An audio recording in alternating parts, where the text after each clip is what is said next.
Hello. Est-ce que tu te placerais dans les optimistes ou dans les pessimistes pour la rencontre de M. Carney aujourd'hui à Washington? Est-ce que tu as l'impression qu'on fait beaucoup de bruit avant puis que dans le fond, tout va bien se dérouler ou tu as l'impression que le Donald va faire un show puis que ça a pas mal viré? On ne sait pas, mais moi, je crois en la méthodologie, je crois en la préparation. Puis là, ce matin, je savais qu'on allait parler de ça, puis je me dis, OK, si j'étais conseiller de Mark Carney, je lui dirais quoi? Là, tu dis, bon, tu sais, hier, Trump a dit, il voulait un rendez-vous, je sais pas ce qu'il me veut, je sais pas ce que... He's coming to see me. I'm not sure what he wants to see me about. Mais c'est terrible de dire exactement, ça, là, mais parce que c'est faux. Tu comprends que c'est du spectacle, là? Ouais, puis il s'impose. Mark Carney s'en apporte comme un témoin de Jéhovah. C'est samedi matin, t'es en bobette, là, tu dis, qu'est-ce qu'il me veut? Bon, moi, j'aurais dit à Mark Carney, invite-le, Donald Trump, à jouer au golf. Tu vas jouer, tu sais, c'est pas grave. Puis laisse-le gagner, surtout. Oui, T'sais, ça, c'est un must. tu sais, t'essaies de créer une ambiance, là, qui serait favorable. Apporte des cadeaux, des surprises, là. Amène-le dîner chez McDo. Tu sais, pense à lui, pense à ce qu'il aime. Ou chez Ben Labedan à Granby, mais c'est un bout. Fait que, tu sais, on va se contenter de McDo. Il aime ça. Offre-lui l'Alberta. Hey, Saskatchewan, Manitoba. En même temps, prends tout. Tu sais, t'essaies d'y apporter des cadeaux. Prends les maritimes aussi. On sait pas quoi faire avec ça. Fait que, tu sais, on sait pas à quoi ça sert dans le Canada. Fait que prends les pays, l'Alberta veut se séparer. Il va se séparer avant le Québec comme c'est là parce qu'ils ont plus de courage que les Québécois. Puis les maritimes, ben moi j'aime ça. Là. Tu sais, Nouveau-Brunswick, là, j'ai trouvé ça vraiment très beau. C'est vraiment à visiter. Mais bon, tu sais, à sacrifier quelque chose, tu sacrifies. Tu donnes les maritimes, Ouais. tu donnes l'Alberta. À Saskatchewan, ils nous aiment pas, ces gens-là. Manitoba, tu te souviens, pour la loi 21, le premier ministre nous avait fait la leçon, puis il dit, nous autres, on n'est pas racistes, on n'est pas islamophobes, blablabla. Tu sais, ben oui, là, quand vient le temps de répartir les gens qui débarquent par le chemin de Roxham, Il en veut Manitoba dit, zéro. Zéro. Zéro. Combien vous en c'est prendrez ça. le Manitoba? Bof, ça va être zéro. Ah. Fait que, tu sais, arrive à Washington, arrive pas les mains vides comme si tu savais pas vivre. Arrive avec des cadeaux, arrive avec un McMuffin, arrive avec quelque chose pour le mettre de ton côté, pour le mettre de bonne humeur. Moi, puis après, part de Washington, puis va faire un tour en Alberta, parce que ça va pas bien pour toi, Marc, en Alberta. Danielle Smith, hier, là, elle a fait un discours de quoi, une quinzaine de minutes, en disant... On va pas appuyer un référendum, on va pas pousser. Mais s'il y a une pétition qui le demande, en 2026, on va le faire. Là, tu commences à voir que, tu sais, je t'avais dit, je suis pas Nostradamus.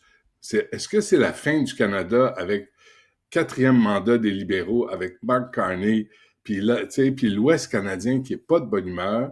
Nous autres, Ouais. les Tatars, on a voté pour le Parti libéral.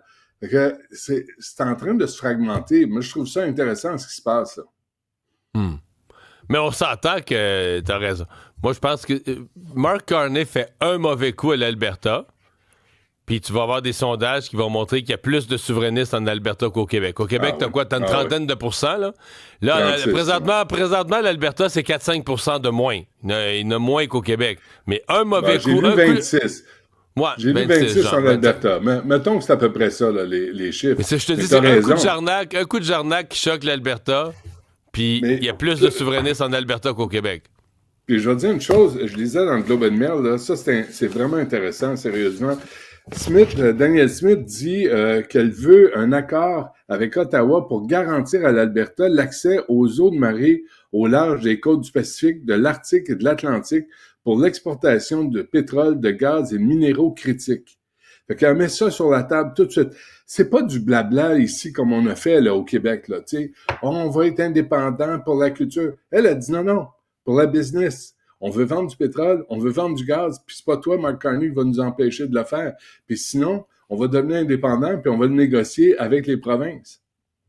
Là, tu dis, attends une minute, là. Si Mark Carney dit non à ça, moi, je te dis, Mario, t'as raison. Là, ça va passer de 26 à 30, de 30 à 35, puis je te jure, de notre vivant, on va voir l'Alberta se séparer du Canada avant le Québec. Go Ben, parce figure. qu'eux, économiquement, Tu sais, nous autres, au Québec, là, on reçoit des milliards d'Ottawa, là, même si bon, les souverainistes disent on en paye plus. Non, on en reçoit plus, là, tu sais. Mais l'Alberta, c'est pas le cas. Là. L'Alberta doit y payer pour le reste du Canada. Là. Ils versent de l'argent, ils payent. Est pas gêné là, de développer. C'est pas nécessairement très bon pour l'environnement, là, j'en conviens. Oui.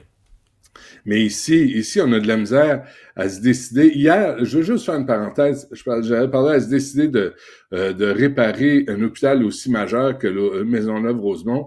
Hier, j'avais Gaétan Barrette. Si ça vous tente d'aller écouter ça, on a fait la chronologie des événements, des décisions politiques qui nous ont menés à l'état de l'hôpital Maisonneuve-Rosemont d'aujourd'hui. Puis comment ça a commencé en 2012 avec Yves Bolduc ou Jean Charest qui a dit « Voici 900 millions sur 10 ans, on va le faire ». Campagne électorale, les libéraux perdent au PQ. Le PQ, le ministre de la Santé du Parti québécois, Régent Hébert, veut plus parler aux médias, veut pas parler de ça. Il dit « OK, parfait, merci beaucoup ». 2014 arrive, c'est une promesse des libéraux. Parmi 3 hôpitaux, il y a Maisonneuve-Rosemont en toute urgence. Et arrive, comme disait Gaétan Barrette hier, les restrictions budgétaires, comme moi je disais, l'austérité sauvage de Philippe Couillard et Carlos Letao, qui vient d'être élu pour le Parti libéral du Canada avec Mark Carney. Faites attention, l'austérité risque de s'en venir. Alors l'hôpital Maisonneuve-Rosemont est toujours tombé dans une craque.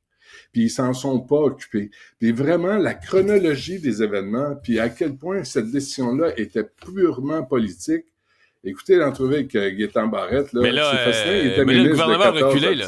Le gouvernement, finalement, dit ce matin, ça s'est décidé. Hier soir, au bulletin de 17h, on en parlait, là, on le voyait venir. Mais pourquoi ils ont niaisé?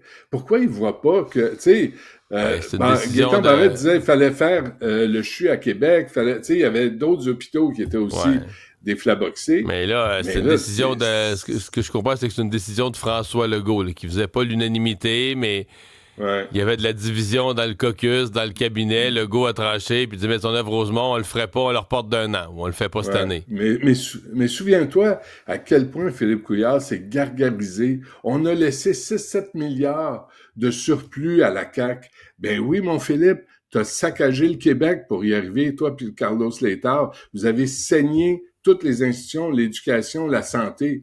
Fait que le 6-7 milliards que le Parti libéral a laissé à la CAQ aurait pu servir à réparer des institutions ou des immeubles comme l'hôpital Maisonneuve-Rosemont. Puis on n'en serait pas là, puis ça coûterait pas 5 milliards. Ça aurait peut-être coûté 1 milliard et demi. Fait qu'on n'arrête pas de repelleter par en avant, mais la facture n'arrête pas d'augmenter. Tu peux me parler de la sécurité dans le métro? Oui, c'est dans le devoir. Il y a eu une étude, mais sur le métro de Toronto, puis à quel point, dans les nouvelles, je te résume ça, là, dans les nouvelles, puis il cite même le fait que Richard Martineau avait parlé de sa fille qui avait été agressée dans le métro ici à Montréal. Puis il dit, dans les nouvelles, quand on parle de violence et d'inconduite et d'incivilité dans le métro à Toronto, ils ont constaté une augmentation de la circulation. Les gens se tournent vers leur voiture, ils se tournent vers Uber, ils prennent des taxis, puis ils quittent le métro. Puis je te rappelle que la STM a mis fin à son règlement là, de flânage le 30 avril dernier. Fait que là, on va voir de quoi ça va avoir l'air. Là. Ça fait quelques jours. Là. Est-ce que les itinérants, les problèmes de santé mentale, les toxicomanes vont revenir dans le métro? Ben oui. Poser la question, c'est y répondre. Mais Benoît, la semaine passée, l'événement dans le métro, là, c'est qu'il y a un gars qui s'est tiré dans la jambe. Bon, c'est un accident, c'est une connerie, mais juste te dire que ça indique que là, dans la station Lucien Lallier, là, dans le métro, si tu tires dans la jambe, là, c'est parce que tu avais dans ta poche de pantalon un fusil chargé.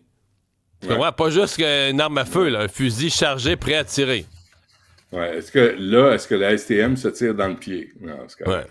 Mais non, mais c'est les enjeux de sécurité. Effectivement, tu sais. Mais c'est intéressant, cette étude-là, c'est dans le devoir, parce qu'il y a comme un rayonnement aux nouvelles. Puis les gens sont pas insensibles à ça. Puis quand ils voient que le métro devient, limite dangereux, comme à Toronto, les gens étaient rendus à dire il est dangereux ou trop dangereux pour que je le prenne. Tu dis, écoute, là, ça c'est Olivia Chow, un autre prix Nobel des woke qui gère Toronto. Que c'est à lire dans le Devoir, puis bon trajet en métro aujourd'hui, si ça vous tente. Et pourquoi t'es plus sur les réseaux sociaux?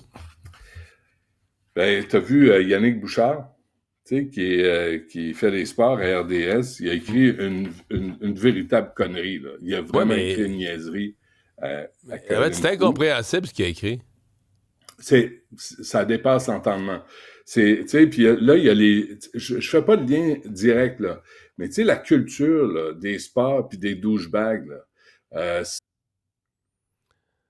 t'as vu Noah Carson, Noah Carson. le joueur de hockey qui est sorti en pleurnichant, là, parce qu'il y a eu 2 ans de prison sur un viol. Maxime Delhomme parlait de ça sur une fille de 15 ans. On va dire, cette petite fille-là est bien plus maganée que le joueur de hockey. Puis les 2 autres, c'était des mineurs. Fait qu'eux autres s'en sont sortis avec des probations, imagine. Mais là, tu lis, je le répéterai pas, parce que c'est d'une connerie infâme. Là. Mais Yannick Bouchard perd sa job, et il a l'air à perdre sa job à RDS. Là, tu dis, pourquoi, en fait?